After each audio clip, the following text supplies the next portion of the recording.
kontrak yang kita udah sepakati adalah kontrak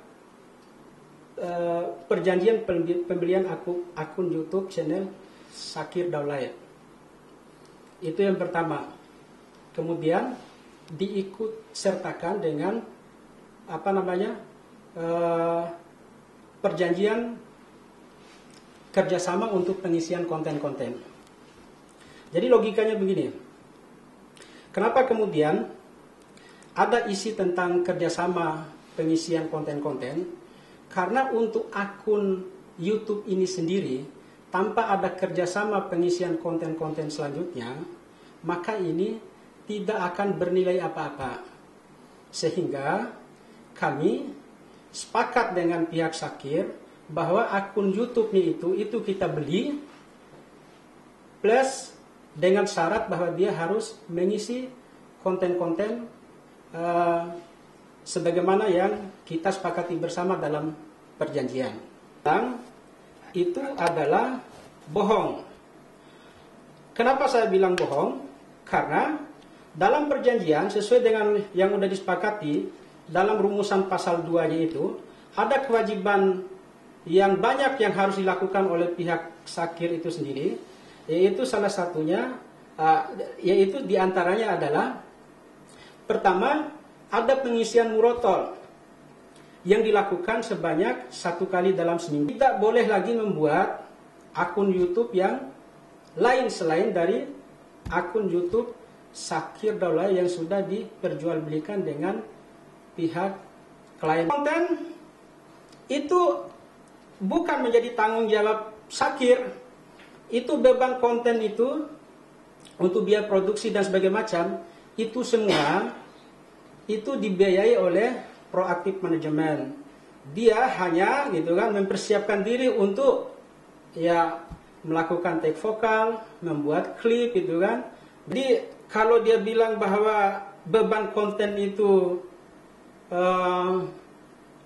ada di pihak dia sebagai penanggung jawabnya, itu omong kosong lah. Bahwa ini kontrak harus kita bertanggung jawab atas kesalahan. Karena perjanjian ini sekali lagi tidak ada kesalahan sama sekali. Karena dengan alasan bahwa ini kita udah susun bersama, poin-poinnya udah kita sepakati bersama. Yang belum dibayar.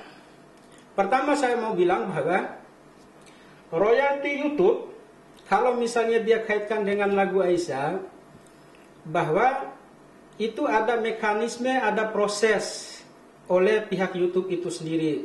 Jadi tidak pada saat kita publish kemudian itu langsung cair. Itu ada proses, ada tahapannya yang harus kita tunggu dari pihak YouTube untuk YouTube itu melakukan pembayaran kepada kita. Tapi meskipun demikian, karena Zakir ini sudah melanggar kontrak, tidak dia penuhi kewajiban, maka dia itu tidak punya hak untuk menuntut royalti yang harus dibayar Proaktif kepada dia. Karena kesepakatannya, dia akan mendapatkan royalti 15% sesuai kontrak tanggal 7 Februari 2020 itu bila mana dia memenuhi kewajibannya untuk mengisi konten-konten. Setelah lagu Aisyah menjadi trending, lalu kemudian ada masalah, mulai saat itulah jadi dia mengabaikan kewajiban-kewajibannya yang sudah kita sepakati bersama dalam kontrak itu sendiri. Untuk haknya terkait dengan royalti itu, monggo penuhi dulu kewajibannya. Penuhi dulu kewajibannya, jelas kok dalam kontrak itu.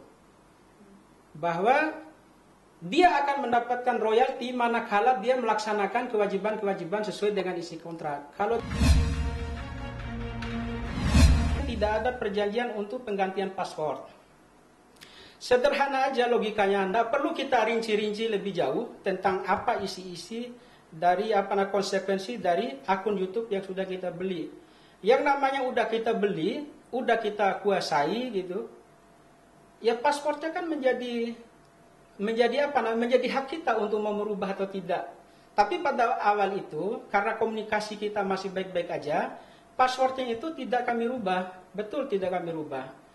Tapi dalam perjalanan karena ada itikat jelek dari Syakir itu sendiri yang merubah nomor rekening perusahaan menjadi nomor rekening pribadinya dia agar pendapatan YouTube-nya itu masuk ke rekening Syakir. Nah, dari situlah mulai kita mengganti password itu. Karena apa yang terjadi pada tanggal 7 Februari? Setelah itu ada kegiatan produksi ya, produksi lagu. Baru kemudian tanggal 29 Maret itu lagu Aisyah di-upload di YouTube. Kemudian menjadi top trending. Jadi kalau dia bilang bahwa dia terima uang 150 juta sebelum lagu Aisyah itu trending, ya betul. Karena perjanjian, konsekuensi dari perjanjian tanggal 7 itu, proaktif itu harus membayar sesuai yang sudah disepakati, yaitu 200 juta. Yang kemudian dicicil itu sebelum lagu Aisyah pertama 100 diterima oleh Syakir, kemudian 50 juta diterima oleh orang tuanya itu sendiri. Setelahnya itu baru kemudian diterima lagi 50 juta. Jadi tidak ada yang salah. Ya kalau dia bilang deposit apa? Apa yang didepositkan?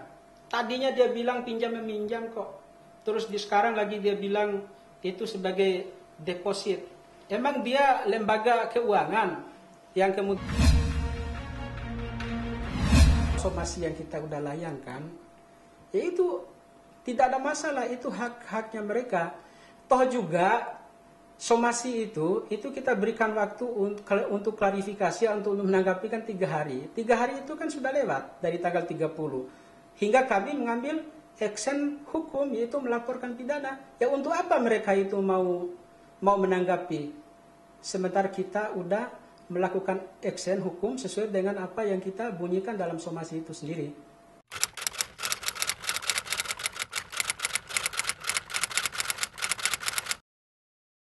Jadi jangan lupa untuk subscribe Cumi Cumi.